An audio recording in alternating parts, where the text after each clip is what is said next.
90% of the fruit that this tree was going to produce this year is on the ground. Surveying the damage to his crops. It got damaged from the wind battering around. Ron Mahan says this year's hurricane season has been devastating. Our counts show about 70 to 75% loss of the crop that we would have been harvesting this next year. These oranges would have been picked starting in November, but now sit decaying on the ground. A lot of the oranges were blown off the trees, and a lot of the oranges that are still on the trees right now are damaged. The leaves were blown off. Mahan estimates Hurricane Irma could cost his company up to $900,000 in lost revenue. This one's completely dead. But the losses cut deeper than just this year's harvest. Mahan has spent about $65 million on new trees in recent years. These trees were laying over on their side. Now thousands sit damaged or destroyed and must be replaced.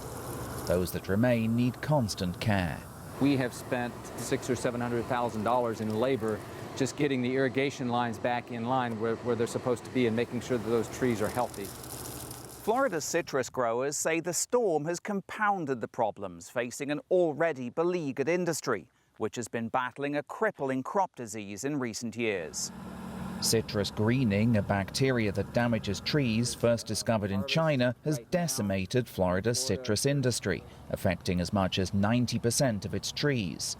Production has plunged from 242 million boxes in the 2003 to 2004 season to just 78 million in 2016.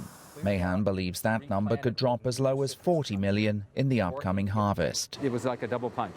This is the first hurricane that we've had that has impacted us when we've had weakened trees from greening disease. These leaves have been torn up. Mahan predicts tough years ahead, but he's optimistic about the long term. He points to recent advances in the creation of genetically modified trees resistant to greening, which he hopes could eventually leave his industry ripe for a rebound.